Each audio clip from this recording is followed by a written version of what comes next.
കഥ അച്ഛനെന്ന സ്വപ്നം ഭാഗം 61. രചന ശാലിനി ഇ. ജീവിക്കാനായാലും മരിക്കാനായാലും എൻ്റെ അച്ഛൻ എന്ന് പറയുന്ന ആളോടും എൻ്റെ ഏട്ടൻ എന്ന് പറയുന്ന ആളോടും എനിക്ക് രണ്ട് വാക്ക് ചോദിക്കാനുണ്ട്. അത് ചോദിച്ചു കഴിഞ്ഞാൽ പടിയിറങ്ങും നദിയാമിനി. നിർമ്മല കേട്ടത് വിശ്വസിക്കാനാകാതെ നിൽക്കുകയാണ്. അവരുടെ മനസ്സിൽ നദി ആദ്യമായി ജോലിക്ക് വന്നപ്പോൾ ഓഫീസിലുണ്ടായ സംഭവവികാസങ്ങളായിരുന്നു.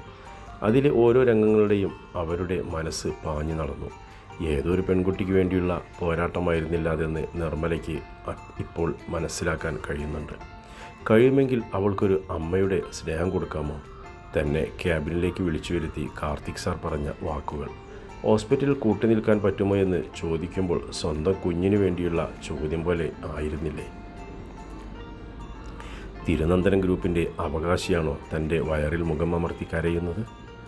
മോളെ കരയല്ലടാ, പരിഹാരമില്ലാത്ത ഒരു കാര്യവും ഈ ഭൂമിയിലില്ല കണ്ണേ. ആൻറ്റിയുടെ കുഞ്ഞ് കരയല്ലേ? ആൻറ്റിയോട് പറ മോളുടെ ജീവിതത്തിൽ സംഭവിച്ചത് എന്താണെന്ന്. അങ്ങനെ തന്നെ ഇരുന്നു കൊണ്ട് അവൾ പറഞ്ഞ അവളുടെ ജീവിതകഥ. യാമിനി എന്ന അമ്മയും നദി എന്ന കുട്ടിയും ഒറ്റപ്പെട്ട ഒരു വീട്ടിൽ ജീവിച്ച കഥ. എല്ലാം പറഞ്ഞു കഴിഞ്ഞപ്പോഴേക്കും അവൾ തളർന്നു പോയിരുന്നു. യാമിനി അന്നിവിടെ പ്രതാപ്ജിയെ കാണാൻ വന്നവരാണല്ലോ ദൈവമേ നദിക്കുട്ടിയുടെ അമ്മ.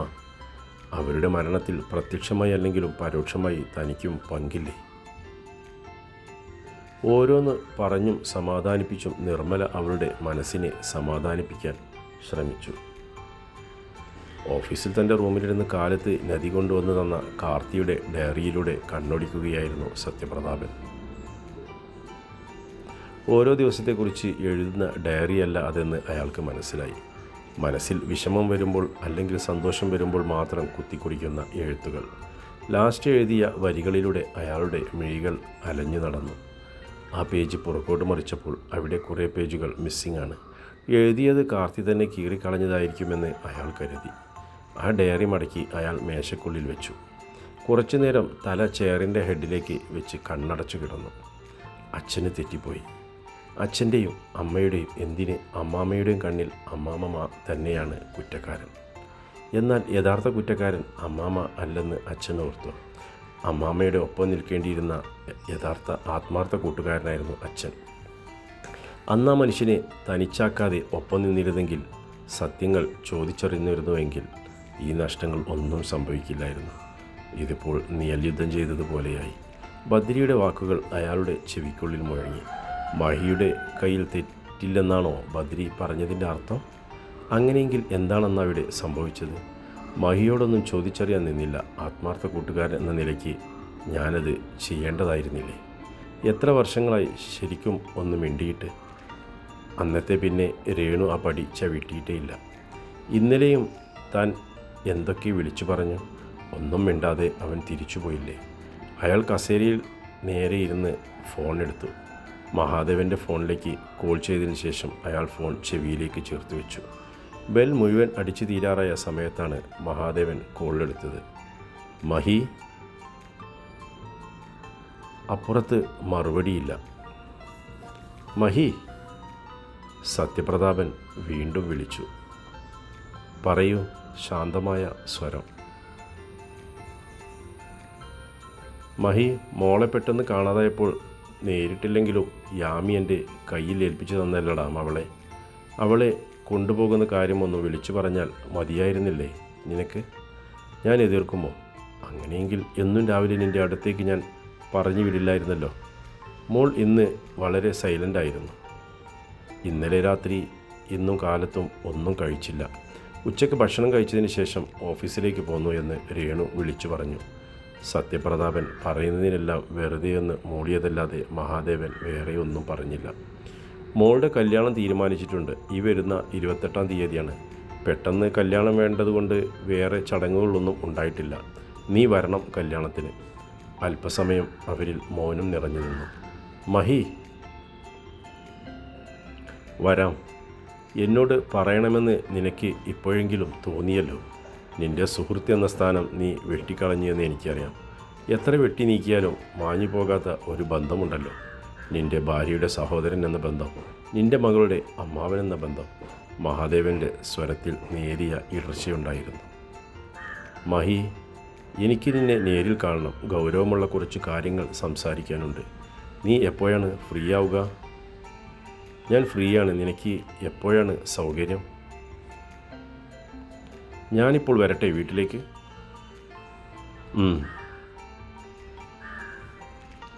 കനത്ത ഒരു മൂളലായിരുന്നു മറുപടി.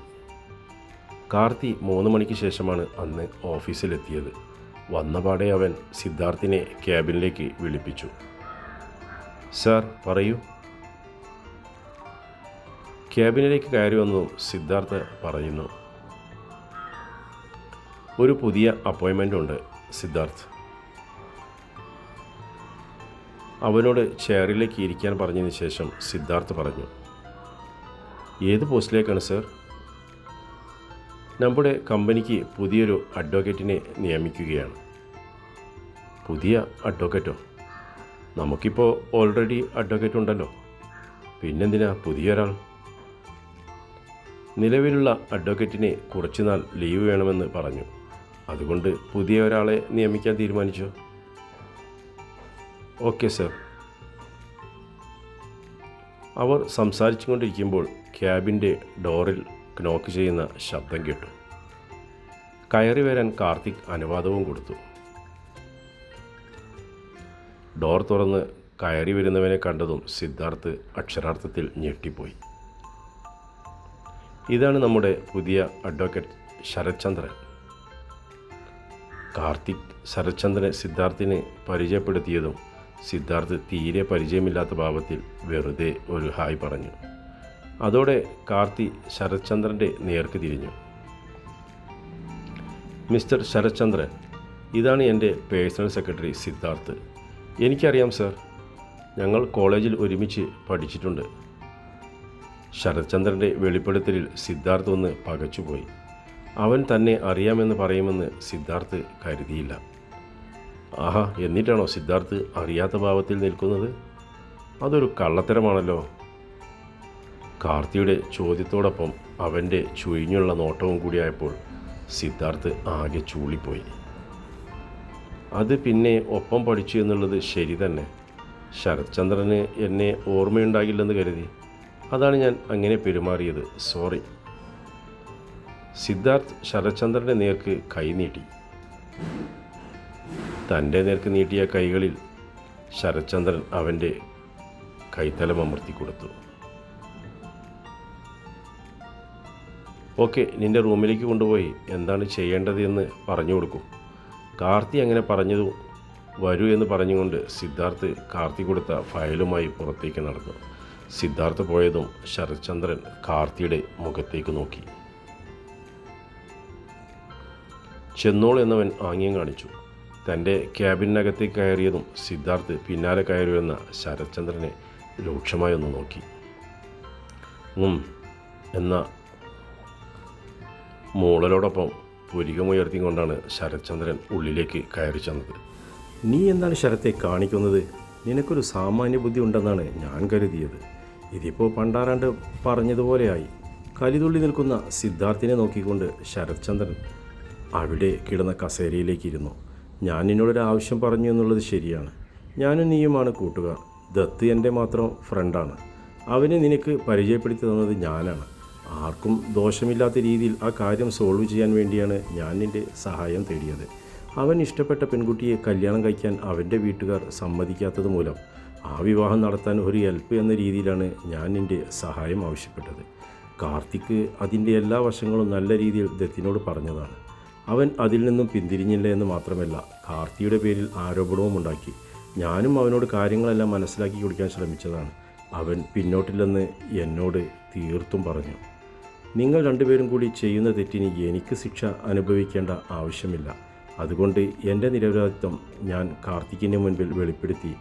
അങ്ങനെയെങ്കിൽ അവിടുത്തെ ജോലി രാജിവെച്ചിട്ട് ഇവിടെ കയറാൻ എന്നോട് പറഞ്ഞു. അതനുസരിച്ച് ഞാൻ അവിടുത്തെ ജോലി രാജിവെച്ചു. നീ ഇതിനുള്ളിൽ കിടന്ന് കളിക്കുന്നത് ഇതുവരെ അവൻ അറിഞ്ഞിട്ടില്ല. ഞാനായിട്ട് എന്തായാലും പറയാൻ പോകുന്നില്ല. നിൻ്റെ പങ്ക് കാർത്തി മനസ്സിലാക്കി കഴിഞ്ഞാൽ നിൻ്റെ അവസ്ഥ എന്താകുമെന്ന് നിനക്ക് പോലും ഊഹിക്കാൻ കഴിയില്ല. മരണവിപ്രായത്തിൽ കിടന്ന് കയ്യും കാലും ഇട്ട് അടിക്കാതിരിക്കാൻ നിൻ്റെ മുമ്പിൽ ഇനിയും സമയമുണ്ട്. ദത്തിനെ പറഞ്ഞ് മനസ്സിലാക്കി ഈ വിവാഹത്തിൽ നിന്ന് പിന്തിരിപ്പിക്കാം. ഇല്ലെങ്കിൽ വരുന്നതെല്ലാം അനുഭവിച്ചോ. നീ ഇപ്പോൾ പുണ്യാളനായി അല്ലേ? അതെ, എന്താ സംശയം? നിങ്ങൾക്ക് പുണ്യാളനാവാൻ ഞാൻ അവസരം തന്നില്ലേ? അത് ആണുങ്ങൾക്ക് ചേർന്ന പണിയല്ലല്ലോ. ഒരു പെൺകുട്ടിയെ ചതിക്കുക എന്നതാണ് ആണത്തമെന്ന് നീ കരുതുന്നുണ്ടോ? ഞാൻ എന്തായാലും കാർത്തിയുടെ കൂടെ നിൽക്കാൻ തീരുമാനിച്ചു. നിങ്ങൾക്കെതിരെ ആദ്യത്തെ വാൾ വീശുന്നത് ഞാനായിരിക്കും. ഇപ്പോൾ നിന്നെ ഏൽപ്പിച്ച ജോലി എന്താണെങ്കിൽ അത് ചെയ്യുക. എനിക്ക് പോയിട്ട് വേറെ പണിയുണ്ട്.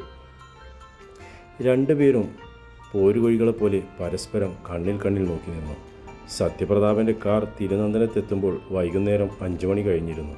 കാറിൽ നിന്നും ഇറങ്ങി വരുന്ന സത്യപ്രതാപനെ കണ്ടു രാമേട്ടൻ അത്ഭുതം നിറഞ്ഞ കണ്ണുകളോടെ നോക്കി നിന്നു. രാമേട്ട, സുഖമല്ലേ? അയാളുടെ കണ്ണുകൾ പെട്ടെന്ന് നിറഞ്ഞു.